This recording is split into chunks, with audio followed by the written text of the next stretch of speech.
help top leaders find their pathway to incredible success and a lifetime of happiness. Here is your host, Tom Dutta, the Quiet Warrior.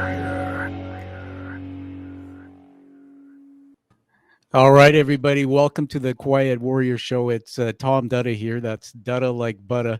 I'm your host for today, and I've got an incredible guest coming on, and she's in the green room. But I'd like to say a few things about her before I bring her on.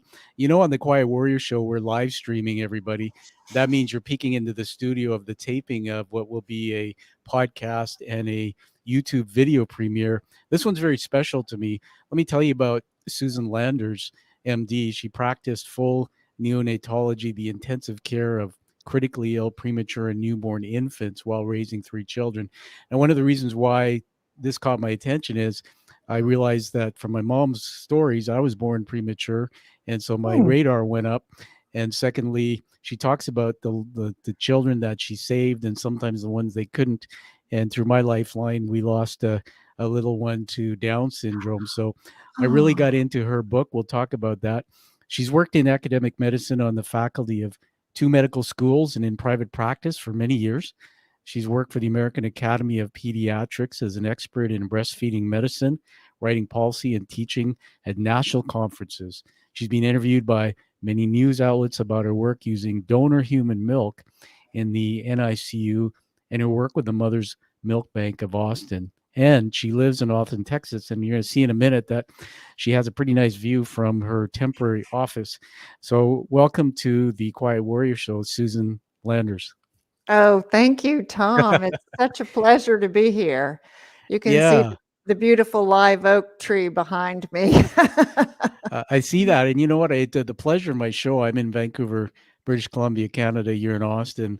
And I get to see a lot of people. And you never know what you're going to get. It's like a box of chocolates. Good. So, Susan, this is all about storytelling. I have read your book, and we're going to talk about that in detail. But I've pulled a lot of notes, and this is fascinating, the story to me. The first thing is that I want to acknowledge that you published a book by Morgan James Publishing out of New York.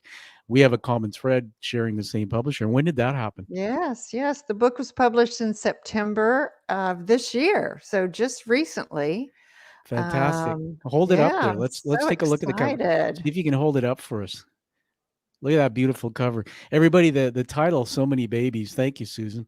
We'll tell everybody at the end how to get a hold of that. But the title itself caught my attention. And I sometimes on my shows, Susan, because it connects deeply, I dominate up front a little bit with a little narrative. And I want to do this to really honor your book and your story.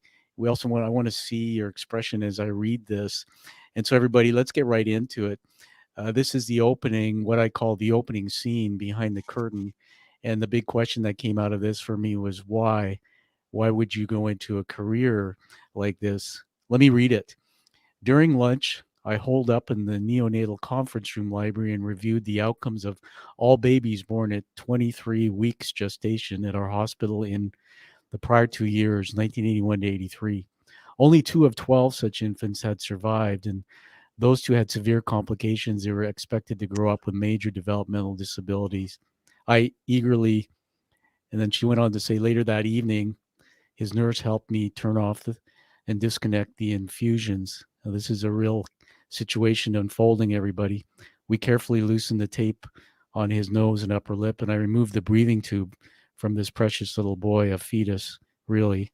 I wrapped him in a soft blue blanket and handed him to his mother and father.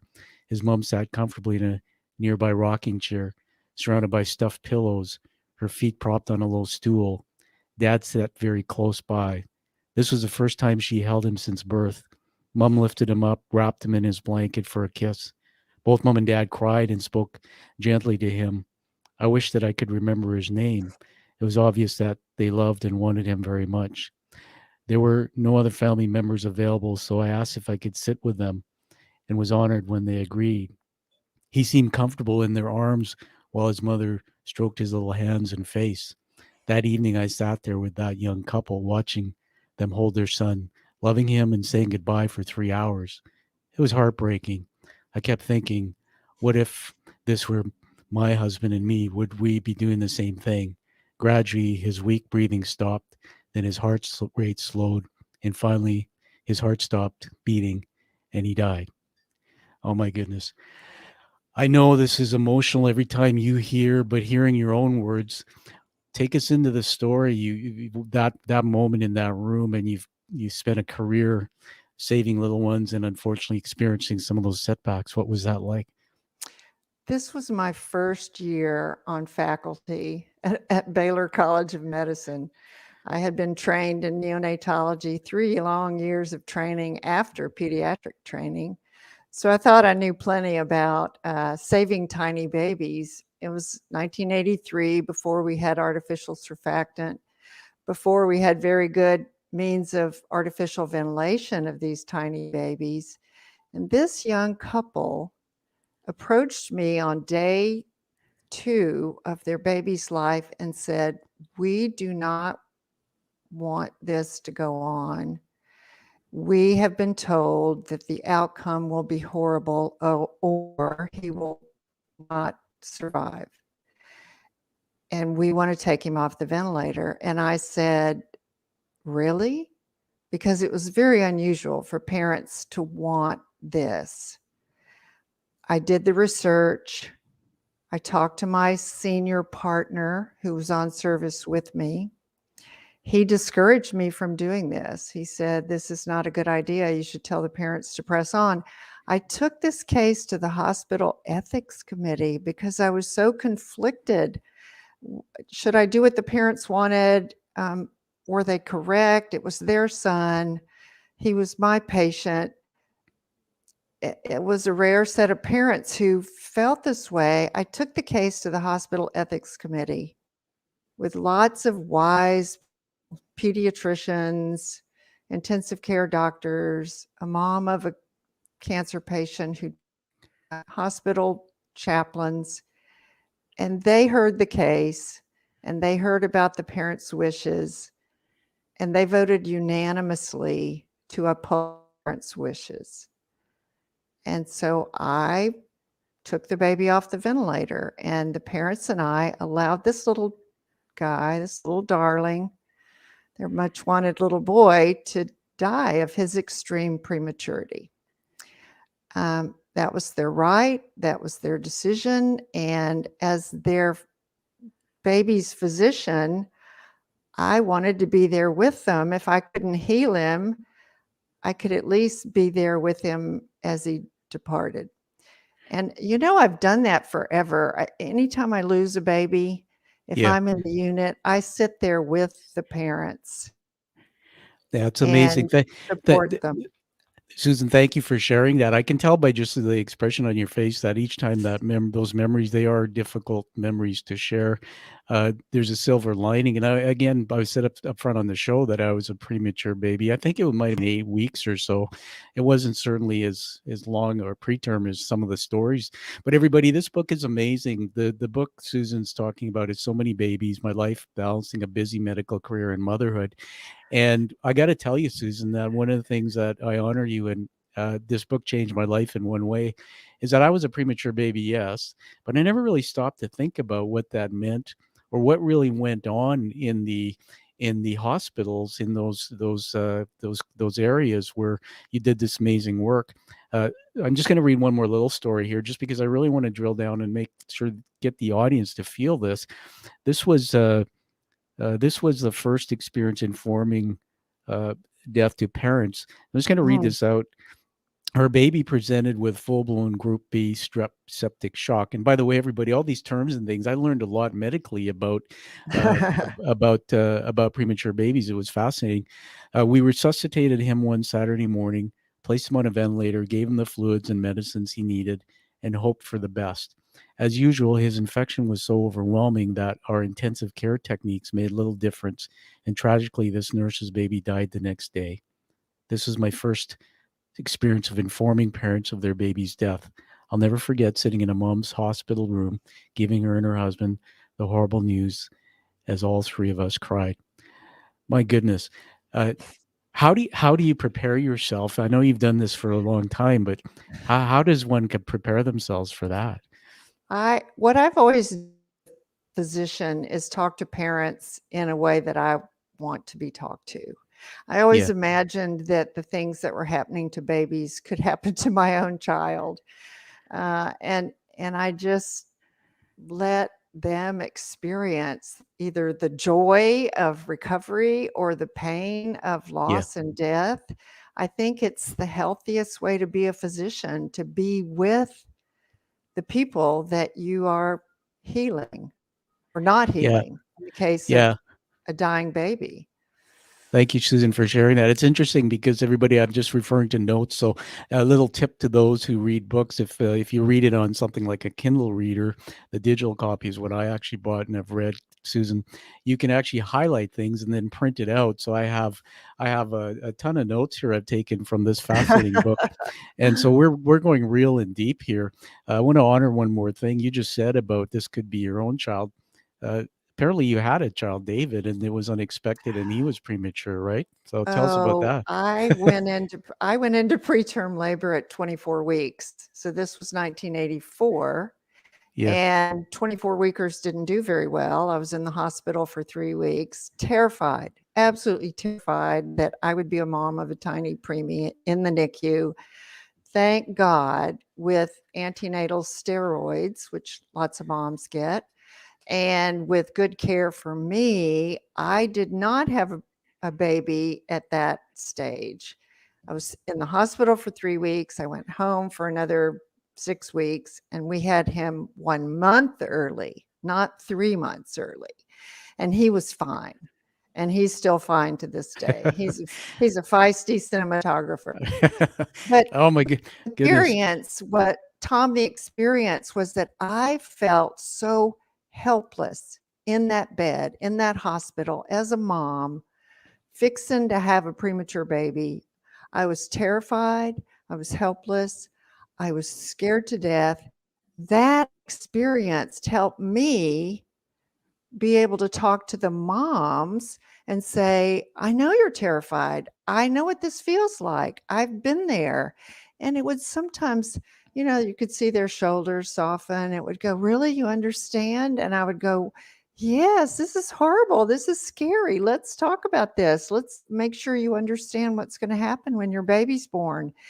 And it really helped much to be a better doctor, having gone through that experience of being a patient mother.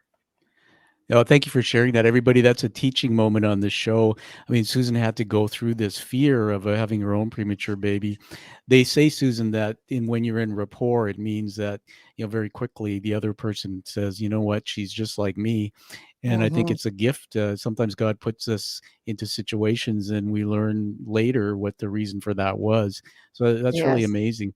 I want to go back to what I said up front, and I always be vulnerable on the show so people know I'm real, that I never forget it. My wife and I, Anna's Italian, wonderful woman, and when we were married 26 years ago, she had 2 children, 9 and 12, and of course I was young, 10 years younger than Anna, and didn't have kids, and I thought, boy, I want a kid.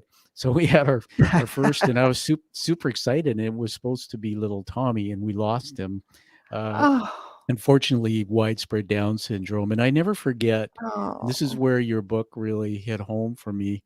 I always thought about what was me, what we went through. I never really thought about what the people in the hospital went through. I'll just tell you this and then give it back to you, that my wife was working in an office as a bank manager. I was working in another office as an exec. And we both got the phone call to go to Children's Hospital, and we drove separate cars there. And you just always know when you get a call to come in, there's more to this, right? And I never forget, but when we walked into Children's Hospital, looking back now, the way they treated us made it so much easier. But it still didn't minimize the fact when they told us the results and showed us the ultrasounds and the pictures. And I just never forget, from there, they rushed us out, and then they prepared for a procedure. And, we grieved. It took time. And within a year, the miracle of my daughter came. And, looking back, I still, if I turn my head here, I have this little urn on the ground with Tommy's little bracelet and things. But I think we'll dedicate this show to all the healthy babies that you and your team saved, but all the ones we lost. And thank you for the work that you're doing. there's a line in the title of your book. Hold it up again. We want to see that book cover. I'm going to just full screen you there. There it is. So many babies. Read the bottom, the tagline to that. This is My Life. Can you read that out? My life, balancing a busy medical career and motherhood. Can you see that there's a stethoscope around the mother-baby silhouette? Yeah, I see that now. I'm glad you explained it because I'm pretty detail-oriented, but I didn't get that. Yeah, it is the mother-baby silhouette because that signifies everything I've done for 35 years. And the stethoscope around it makes a heart, and it's because the stethoscope was really the tool of my trade. Wow. My life balancing a careerhood. I had 3 children of my own, and I was scared every step of the way that they would have an infection or an injury or some condition that limited their life. And I remember my husband saying, you just have to move on. You just have to not be scared and just hope that they're healthy and move on. And I think I was able to convince myself, because my husband is so good-natured, that it was not very likely that my kids were going to need critical care. And after David turned out to be fine and not a sick premature baby, I relaxed somewhat. The NICU moms used to say to me, Tom, "Oh, you're a doctor. You must have perfect children. Your life is so in order. Everything is wonderful. You have a helper at home." And I would go, "Are you kidding me? My life is not wonderful. Yeah. My kids mess up. I struggle just like you do." And they would go, "You do?"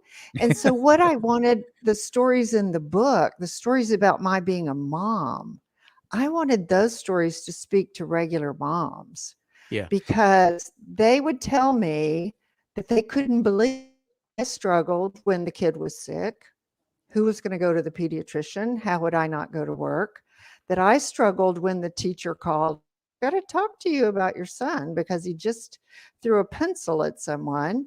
And they would lighten up to hear that a physician, that their baby's physician, was admitting to being imperfect. It was so rewarding. I'm chuckling, not laughing at you, but with you, because when you said that these parents were talking, and I went, "No, read her book, and you'll get the real truth." And having raised two teenagers, stepsons to their maturity, and then a daughter who's now 22. I think every family looks back and you can see, and by the way, when we look back at our own lives growing up, we look at ourselves, you see all the train wrecks, you see all the things. It's part of growing up. Everybody, I'm not going to steal the thunder, but you've had some children, I think David and Anne, and was David, Anne, and Laura. Yes. I mean, but the laundry list is there. There's night terrors. There's throwing pencils and biting in school. There's, anxiety and depression and, maybe a little bit of self-worth issues and pressure. All of this. One of the things that I remarked it in your book, and maybe you can talk about this as a teaching moment on balance, we take it for granted. Some couples do that, you have children. Sometimes one doesn't work, but in today's world, I live in a part of the world, Susan, Vancouver, where you have to have $1 million to even afford a home. And so the next generation, the couple works. I grew up as a professional, being a CEO, and my wife is a banker, and we were both having to juggle. And this really resonated. But then I thought about the added complication of your husband's a doctor, I believe, or professional. He's pediatric nephrology. And I was reading in the book, and it really blew my mind, some of the comments about how things had happened with the children. And, I think I read somewhere in one of the chapters, the words, the first time we were like ships passing in the night. in the night. And then, I even, I'm just going to quote this. It goes ahead in the book a little bit, but it says, "Deliverance. You moved to Austin, Texas." And I wrote down in the margin, "Saved marriage." And you wrote, "After 6 years of living and working in Little Rock, my husband and I decided to save our marriage and move to Austin, Texas."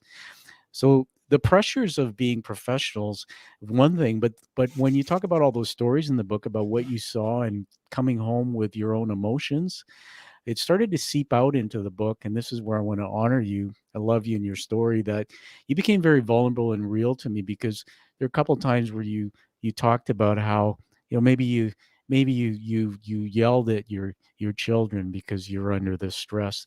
And there was a real emotional moment for me when I read this. And I'm just going to read this and then give it back to you. This is I called this the first experience. Sorry, the slap. Something's wrong. And I'm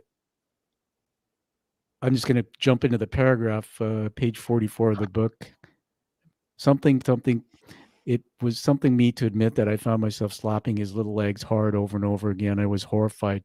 I felt as if I had entered a dream. Somehow I was able to go outside of myself and see what I was doing. I was slapping my helpless, beloved little boy. This moment was so terrifying for me. I'll never forget it. I put red marks, handprints on his little legs. My old childhood tapes had taken over, playing in my brain. Fortunately, I recognized immediately that I was hurting him, stopped slapping him, grabbed and hugged him. By then, both of us were crying. Oh my goodness. Now, just so we don't beat up on you too much, there are so many parents. I was raised, like you said in your book, by a father and a mom who hit with the belt, and we got the wooden spoon. This was a case of, you just having this emotional moment. Tell us about that. My father was very strict, very authoritative, an old military man, a survivor. He had a lot of reasons to be full of rage, but he hit us and slapped us and pulled my hair and hit us with a belt and yelled unmercifully at us. And I know lots of people grow up with parents who yell, hopefully not parents who hit. And I didn't realize all that had been stuffed down until I had children. And the time that I found myself slapping my son, I had been up for 24 hours. It was a difficult shift. I came home. My husband was headed out the door to go into work, and I was so exhausted. I was just empty when that event happened. But it happened, and it let me know I had to do something to not be like my father. I had to do something to control myself physically, to control myself emotionally.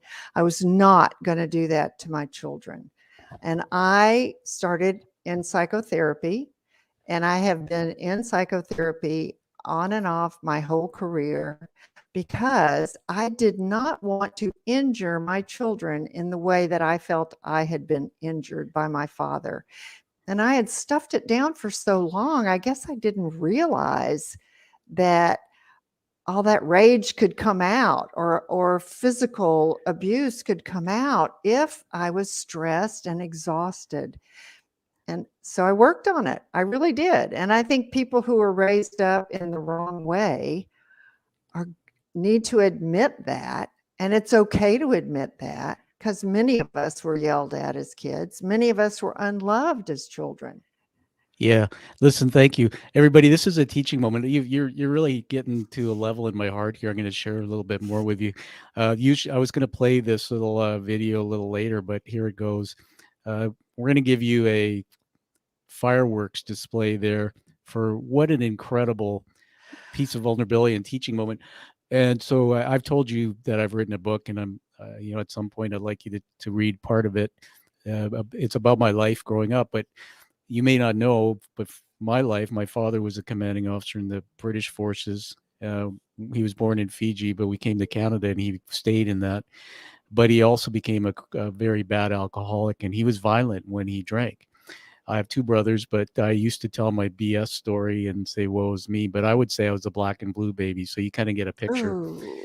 My parents divorced. My mom was very depressed all the time, and my dad had affairs, things like that. I saw things in my childhood I can never really explain. And I changed the meaning of my father. In my book, I said my dad's demons became gifts. And what I realized, Susan, through my own healing, is that we have a choice. We can attach a different meaning. But 3 years ago, I fell in a bathtub and had a serious brain injury, a concussion. That's another chapter in my life that I did a TED Talk on it in February 2020. People can know that story. And it sent me into depression and had my first suicidal thoughts, and really my life stopped. But it forced me to, for the first time, seek help. And I've been with a psychiatrist for 2 years, and I did cognitive behavioral therapy, which I read about in your book, which just, I went, yay, there's somebody out there to get me. And what I'm just going to play back on you, because it really honors your story, that everybody, what I learned, and Susan's can talk about it, is that most of what is put in us is a kernel of truth. And up to about age 15 or so, when the prefrontal cortex isn't working, everything goes in and is logged in our neural nets as thoughts that are true. So if somebody says you're fat, you're ugly, which was my case, or got hit by a dad. And when I did my TED Talk, Susan, I said something like I was a self-worth chaser. They called me a high achiever because I was winning awards, but enough wasn't enough. And I climbed to CEO at 31 and then kept looking and seeking. What I really discovered later in life is that I was really seeking the love from my father that I never had. But my brain, every time I was in a room with somebody, my brain always felt not good enough, not loved, which goes back to, but here's the thing, my dad was so violent that at times in my life, when you wrote about that, I said, my goodness, for you to have that self-control, to recognize and stop yourself. This is a part of the show I want everybody to know, because you and I have the same thread. I have the same self-control, but it could have gone the other way. I could have hurt the people in my life. And I guess why I'm taking a little bit extra time on this is I know so many people out there who, unfortunately, they hurt the people in their lives, hurt people. And so, everybody, I just want to honor you, Susan, publicly, that reading this book, it shows courage for somebody like you as a professional coming out and talking about that. Everybody read, but take a different approach. So I want to get back into the story a little bit. I read on chapter 4 that I wrote the dad story, and I did read that about your dad's upbringing and things. And the last part I want to share with you, Susan, is when my dad died 3 years ago, I connected and had coffee with him, and I actually was estranged from him for most of my life. And he was in AA for 22 years when he, good. And we were supposed to have coffee every month after, but he died unexpectedly. But I became free. But I remember saying to him, tell me about your father. And my granddad I never met. And that's when I learned about how he grew up, and his dad was an alcoholic, and the pain he had.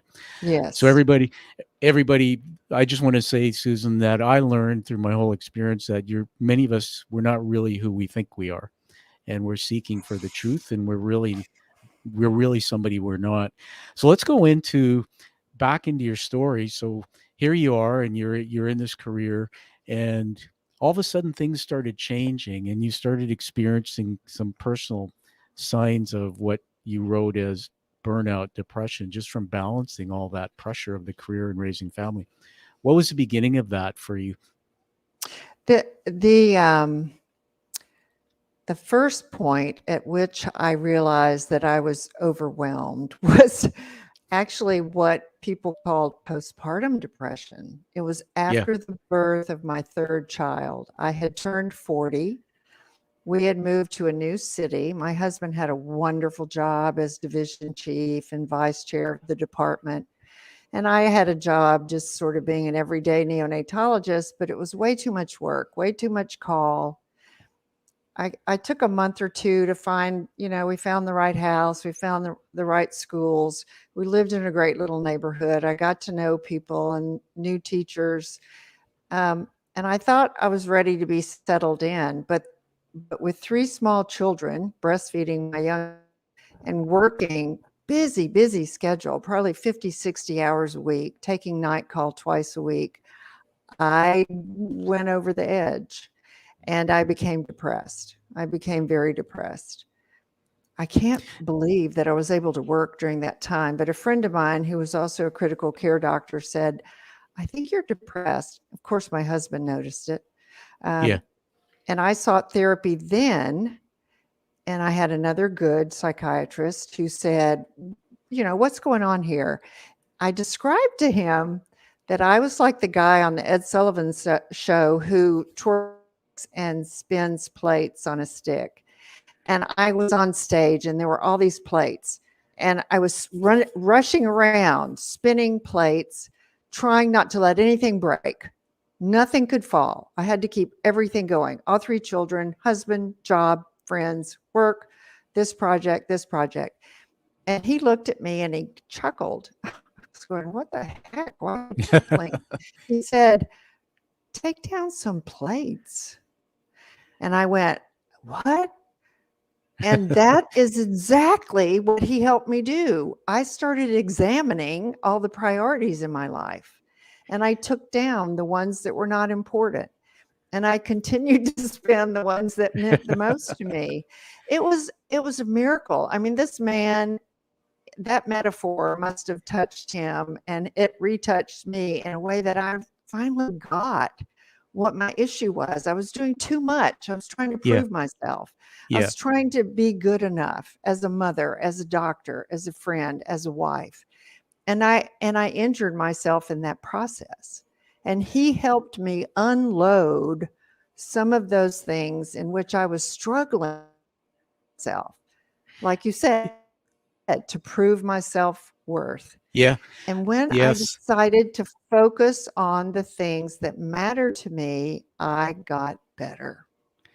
Oh, that's amazing. Thank you. And everybody, when you do get this book, and by the way, I'm just going to do a plug here. Authors work, we write books. We're not known, but the way we get known is we ask you to get the book, but also read it, write a review, post it on goodreads.com, amazon.com, wherever you buy the book.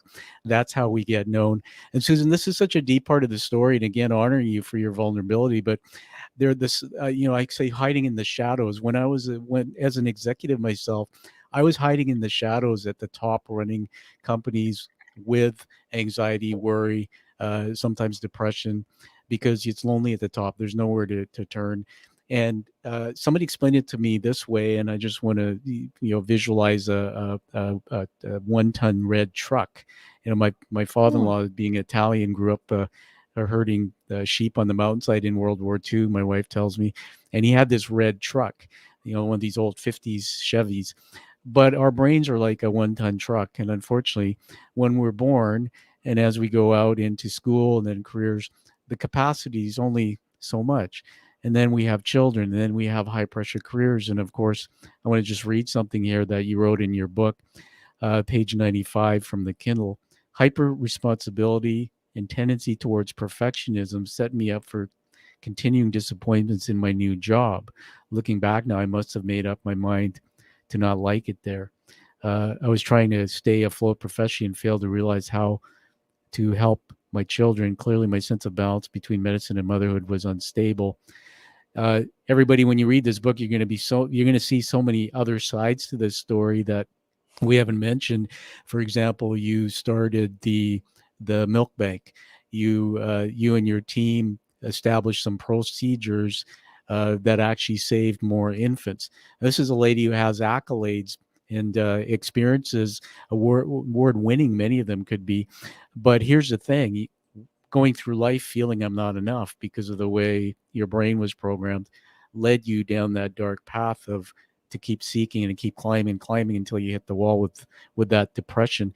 It was interesting when you said about the depression and going through the therapy and the plates. I think that's a great metaphor, and I'm gonna steal that from you and use that. And one of the things I saw that through that procedure of actually healing, you took what I call a side hustle. You took a job at a lower level, right? So maybe you can tell us about that. I think that I call that the turning point, where all of a sudden you didn't need to be this high paced at this level. You finally realize I can be enough, and I can go in and do something at a little bit easier pace. Tell us about that. What did you do? Well, we were talking, and I was still trying, and I were working through our issues, and the kids were acclimated fine. And I was still so unhappy with clinical work, and I didn't fit into the group in which I was working. And I had an opportunity to go to work as a medical director for an HMO. It was the med school's HMO, health maintenance organization.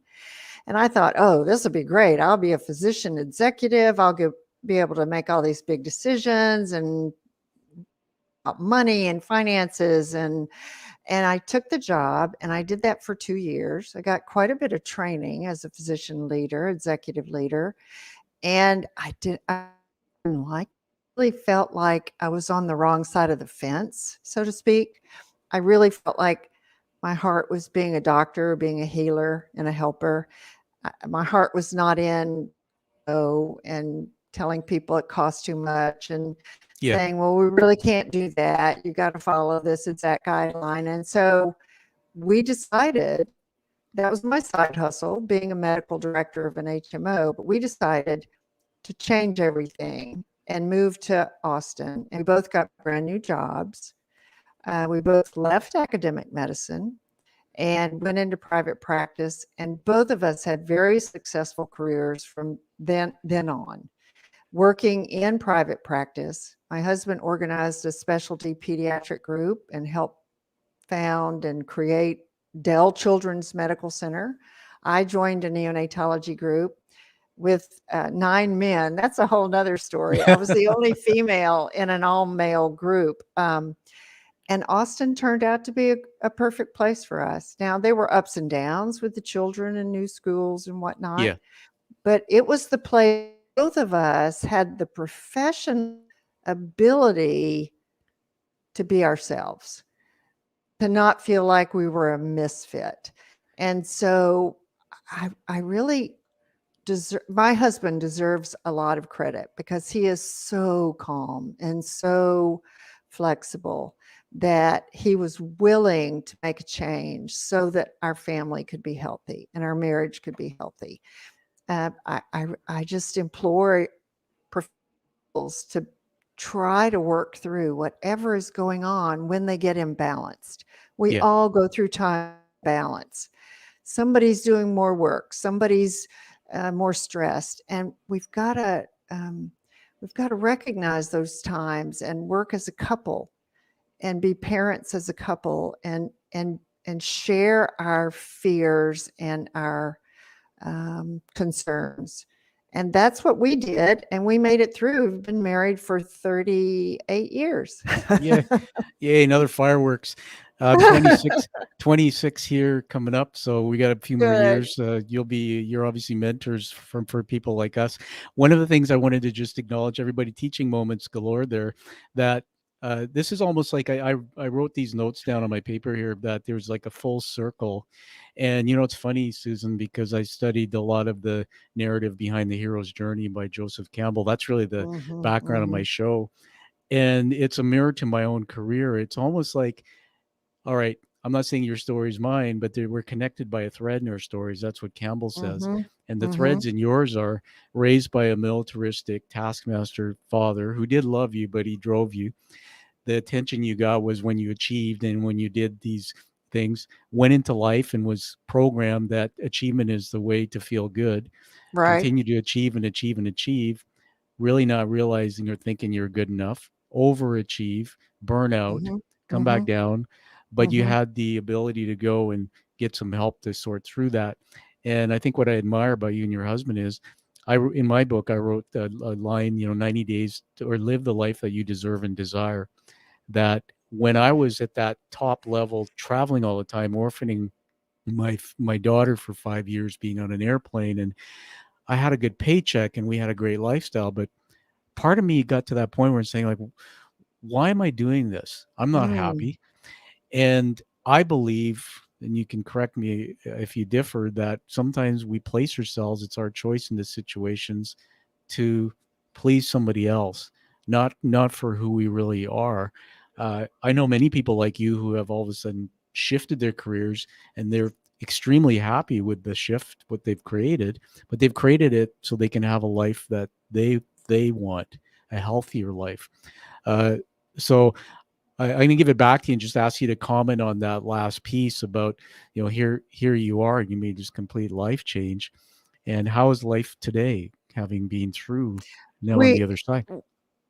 When we made that life change, we moved to a city that fit our personalities better. We're a little liberal. We love politics. We love UT. Austin's a real outdoorsy exercise biking kind of town.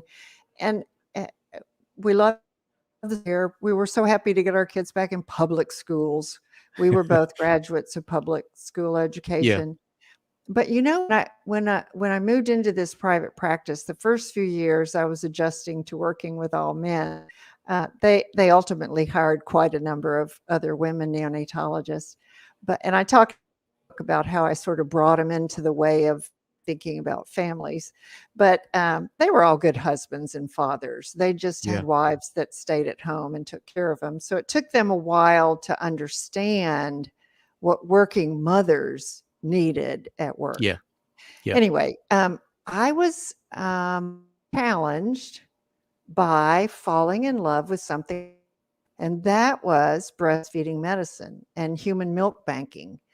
And the Austin Mother's Milk Bank had been started by 2 neonatologists 6 months before I arrived, and they hired me to be the medical director of the milk bank. And I went, okay, I don't know anything about that, but I love it. Let's do it.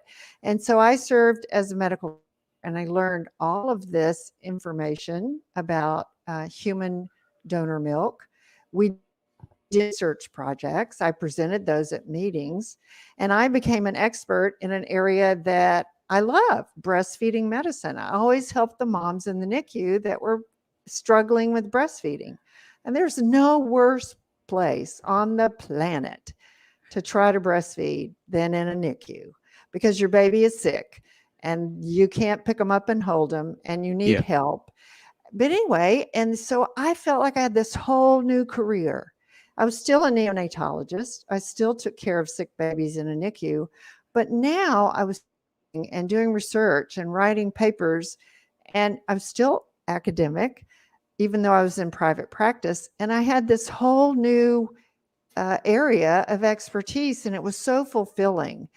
But I knew that I could get in trouble too far with it. So I tampered what I did. I held myself back. I didn't go full throttle. I even turned down a leadership position at the AAP for just that reason. I did not want to get consumed again. But I loved doing something different that really spoke to me. And I think a lot of people are right now struggling at work. I know working mothers are, and they're feeling like they could do something, and they're not certain about that. Yeah, I went on a journey in my mind as you were saying that. My wife told me, well, a long time ago, because when she got into banking, it was a male-dominated career. And I remember she said, she was being interviewed by this fella, and he said, well, so, what's going to happen when, somebody has to change the diaper of the baby at home? And Hannah's very strong. She said, well, I guess if my husband's home, he'll have to deal with it. Right. But we don't think about that. And I do a lot about the impact or parenting. And I also realize that when, I guess it's still an uneven playing field. And, that men still, we need to have more women in leadership. Yes, men still have a lot to learn. And I'm going to say this and get in trouble, but it's really what I believe. Moms and dads, stop raising boys who live their lives as children. We let them play video games, and we let them do this. They don't clean the dinner table, and they go into life. And I hear so many stories because I do coaching that, well, he comes home from work and he's playing sports or he's video games. So, well, does he clean the house? Does he do chores? Does he help with the children? We need to prepare our men differently, and men, we need to take responsibility. I unfortunately grew up with no sisters and lost my family at age 12. That fell apart. I mean, I went into life realizing it's my responsibility to grow up and be a man. Now I'm going to get off my soapbox because I know I'm going to take some heat for saying that, but I truly believe that, we need to do better. And so I want to just finish with a couple things and give it back to you for any thoughts on that. I have a couple more really important notes I wanted to have come out in the show. One was, I made a note here, talking at the dinner table, watch what you say. And this made me smile. And I think one of your daughters blurted out, why do you want to be a doctor and care for babies if you want them to die? And I think that came from something before that you apparently Yes. used to talk at the dinner table about things. Tell us about that. My husband and I, he's a pediatric nephrologist. He would dialyze children with chronic kidney failure. Yeah. And we would come home and we would de-stress by telling each other stories of the day. And I had one particularly difficult case, a little boy born at 450 grams. He was Oh my growth goodness. retarded. Mother had severe high blood pressure. Wow. And he had a terrible chronic course in the NICU. He developed many complications. Finally went into liver failure. He had developed a clot in his heart. It just was one awful thing after another that happened to him, because babies that are that stressed in utero really have a hard time adjusting to life outside. But I had a hard time reaching his mother, and I thought the baby should be allowed to receive comfort care. He was terminal. Everybody knew he was terminal. He was dying. Yeah. And I couldn't reach this mom, and nobody could, not the nurses, not the social worker, nobody. And I was very frustrated because I thought this child was suffering. I thought this baby was really suffering and not being allowed to die. And I made that particular comment at dinner, and Laura said, "What in the world? Why do you want your patients to die?" She was kind of a, snarky teenager at the time, but I said, "I don't. I want him to live. That's what I do for a living. I heal babies and I help babies." I took her up to the NICU. I showed her all the babies around the NICU. I introduced her to all the moms, all the nurses. Some of the babies we picked up and held. And then she understood. What I did was help and heal the babies that could be helped and healed, and talk to the moms who loved their babies and who wanted what was best for their baby. But this particular mom, I couldn't reach her. That poor child lived 6 months. The last 3 months of his life, he suffered quite a bit. He finally died in his mother's arms. And she said to me, "Thank you, Dr. Landers, for everything you've done." And she left. And I still think I never reached that mom. And I felt somehow like I had failed her.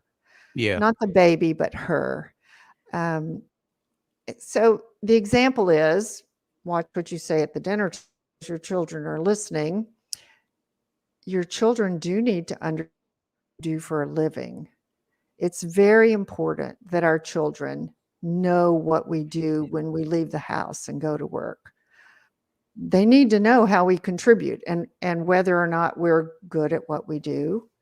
And a lot of working moms are struggling with this right now. My kids have no idea what I do. It's so hard, and I come home and I'm exhausted. So the caution for working mothers is, don't overstress, don't overwork yourself, but be honest with your kids and tell them what you do. Yes. And explain to them your stresses and how mommy gets frazzled and how mom loses it. And I was really fortunate, Tom, very even keel. He would always pull back and calm down if ever I was revved up. And I wanted to say another word about balance. Working moms nowadays feel so out of balance. They feel like they're doing everything, all the childcare, all the remote learning, all the housework, all the cooking and working, and it's going on and on and on, and they're so stressed. My husband did all the grocery shopping and all the cooking because he was good at it. And I did everything else, all the teachers, all the coaches, all the parties, all the play dates, all the costumes, and on, all the stuff to keep our kids happy and have their own little extracurricular lives. And our deal worked for us. And a couple has to make a deal. The working mom cannot do it all. The working mom has got to have a working dad that helps out. Totally. And I think those are conversations, as in preparing for marriage, those are conversations that need to be had. What's your husband's first name? Philip. Yeah. Well, Philip, if you're out there, it sounds like I'm brother from another mother here. So just so you know that, and I wonder why this book stuck to me. And sometimes I believe the universe, when people are sent to me, I can tell God's got a plan and we need to be on this connected to these people. I'm a home cook. I've watched cooking shows. I escaped actually the horror in my home by baking and cooking, but I do all the shopping, all the cooking. That's exactly what my household is. Goodness, that's wonderful. Yeah. And I used to leave my board meetings or executive meetings a long time ago when I was at that level of a public company to go to Costco, pick up some stuff and cook. And I'd tell some of the guys that, and it'd be like shameful. They're like, "Are you kidding? Why would you do that? How come you're?" And I said, "Hey, dude, you know what? I'm happy. That's my love language is cooking. That is exactly it." And preparing if you go to my food for your family. Tell Philip to find the Quiet Warrior Instagram page. You'll see all my creations because I do plate looks and I basically take stories. Like I would take this story and I would, in my mind, create visually a 3-course meal and then I go shop and cook it. That's what I love to do. Oh, I want to make a couple more comments about what you said about the dinner table. Everybody, this is such a teaching moment from Susan. You need to get this. Our brains are wired for the negative. The sympathetic nervous system, I learned, is you look for danger, not for joy and happiness.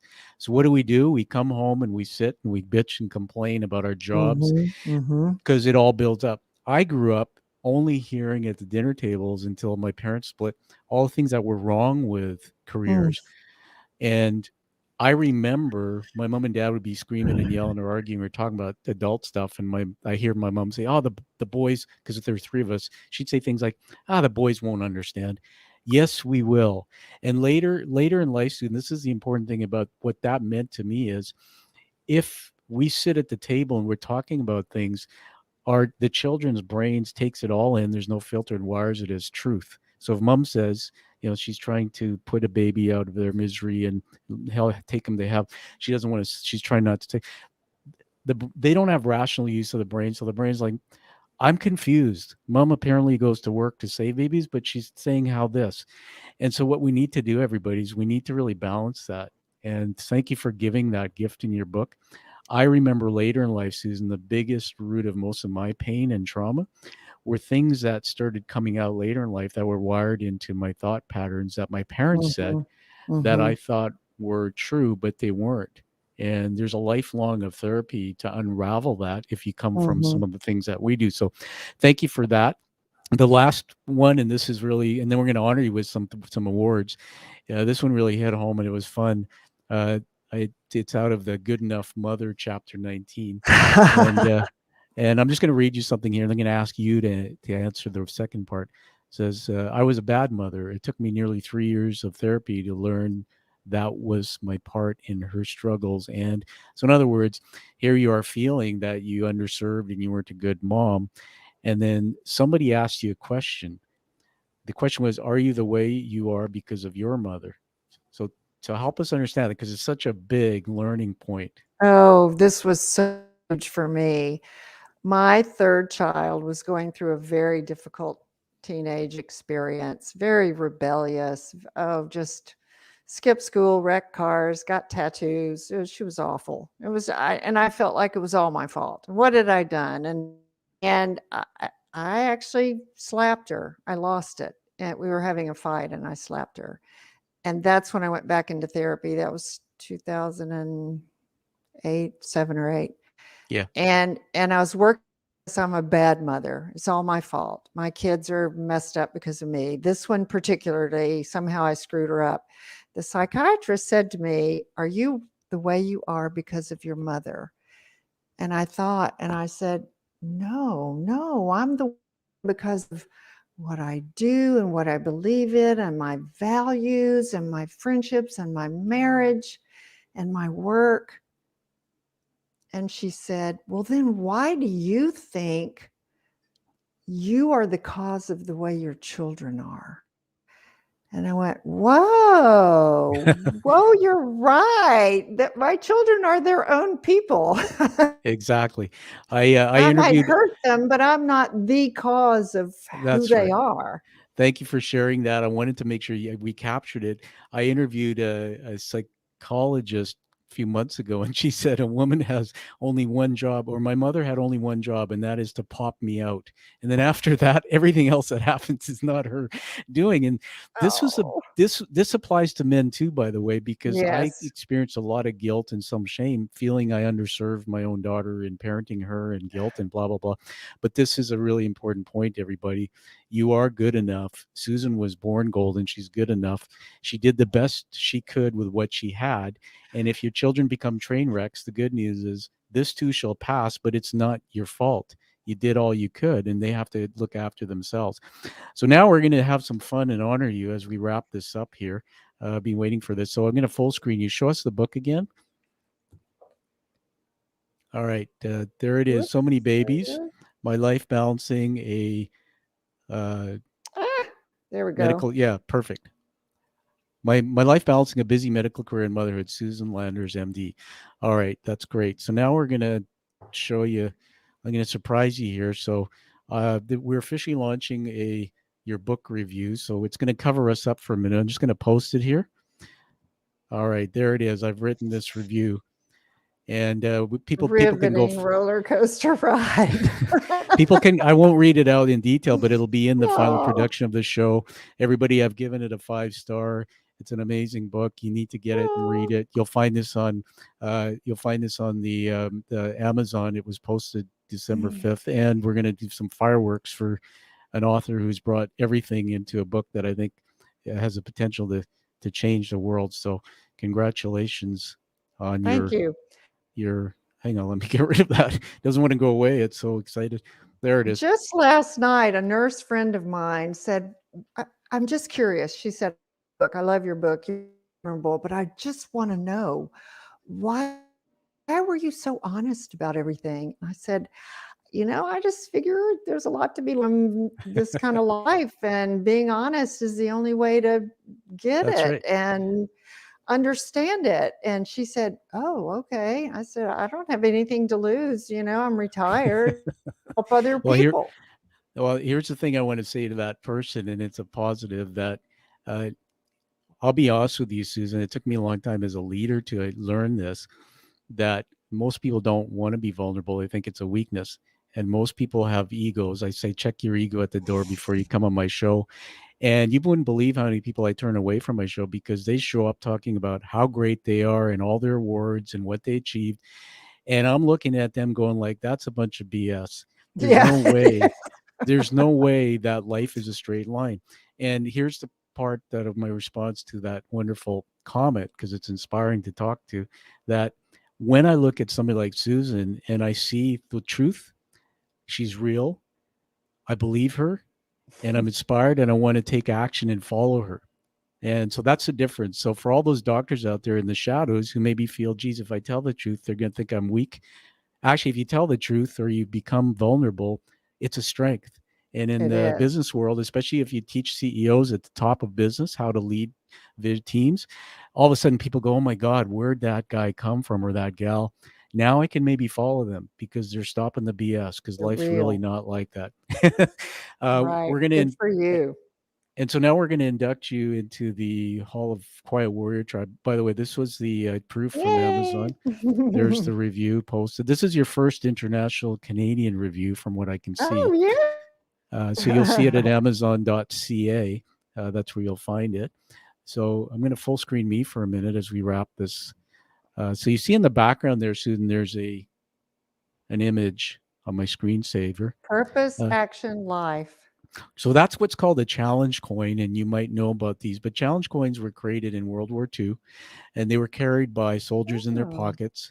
Today, they're used around the world by first responders, people in medical communities. Alcoholics Anonymous has their own version of a coin, and these coins were carried to commit community. So, for example, if you showed up without yours, maybe you'd buy dinner or we'd buy drinks. I wanted something for the show that would be connecting us for life. And the people coming to the show are quiet warriors. They quietly go on their way. with purpose and taking action to change life with their stories. So you'll be receiving this coin. The front of it is the image of the show. The back is the hero's journey narrative, crafted and painted. They're handcrafted and raised and all that. So welcome to the tribe. We now have, in I think, 17 countries, these are being carried. So thank you so much. What an honor. Love it. Thank you. Thank you for being part of this. And I look forward to staying in touch. And, we are honoring you as we wrap up here for all the things that you have done to save so many lives and the wisdom that you shared with us. So thank you for being on the show. Oh, thanks, Tom. This has been so much fun to talk to you. I love it. I love it. Thank you. And so everybody, find that true passion like you see from Susan. Live life with purpose. And hey, live the life that you deserve and desire.